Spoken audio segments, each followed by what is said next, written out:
Hey guys, so after recording this video, I had one of my followers on Instagram reach out to me saying that he purchased this particular dongle right here, and now his CarPlay basically works flawlessly for about a week or so now since he's been testing it. It stinks because it's another $64 that you have to spend on top of this, but if you really like the look and concept of this system, it does work.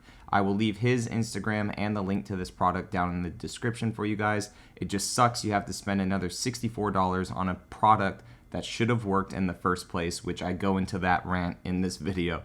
So thank you guys and enjoy the video. Hey guys, how's it going? Welcome back to another video. This video is all about the Apple CarPlay with the T8 head unit and some of the gripes that I've had about it. To load it up, you're going to go into this ZBox app.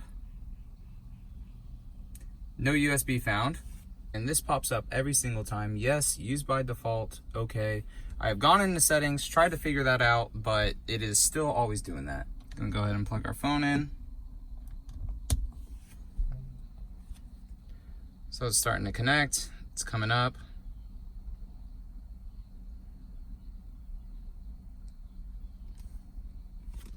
But I can withstand this world, but it's... Alright, and then it comes up like so, right? The only gripes that I have with it is sometimes Spotify messes up. So you're playing music, and then if you go to skip to next, it really, what the heck? So like right now, it's not wanting to do anything.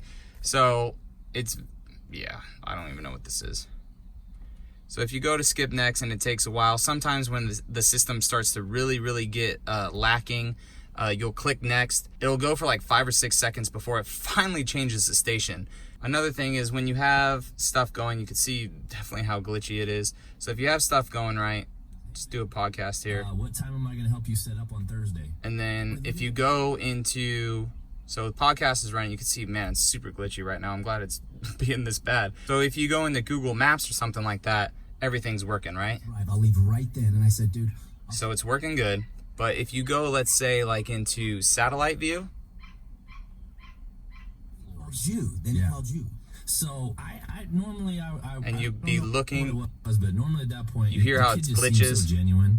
I was like, man, let's make it happen for this dude. So he messaged me, and I'm like, what are you talking about? He's like, well, dude, I've glitching, right? Saving the funds. So it would be like that if you're driving, just glitch, and it's especially that way when you're doing the Waze. So if you have Waze going,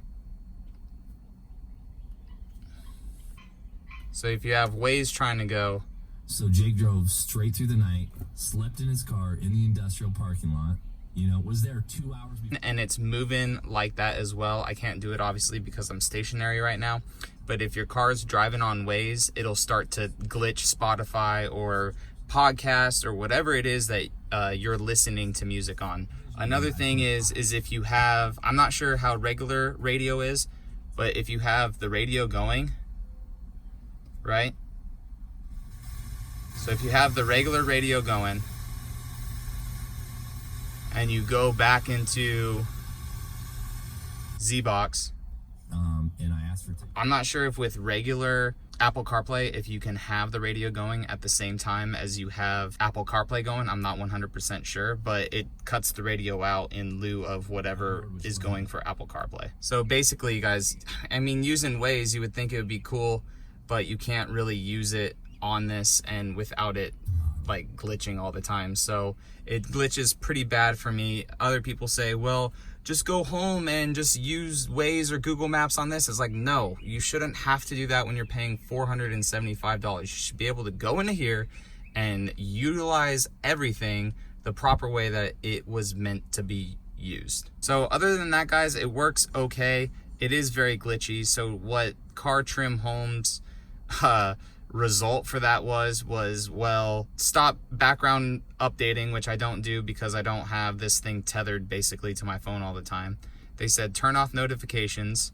What's the point of having CarPlay if you can't have your notifications going, if you can't call people, text people, anything like that? And then they said go into settings, do the force to push USB 1.1, which I have done, but it still lacks in that department. It's the 2 gigs of RAM that really stinks on this system. So other than that, it works okay. Phone calls, Siri works whenever, you ask her to do something.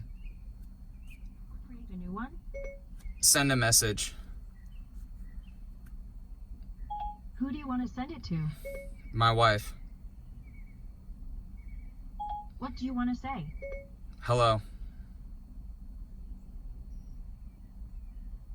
Your message to Purple Heart. Babe's ring. Says hello. Ready to send it? Yes. Okay, it's sent. So it works pretty good. If all you want is just Apple CarPlay in your car and you don't care about it looking OEM like this, there's so many other units and options out there, other Android options as well that may even work better.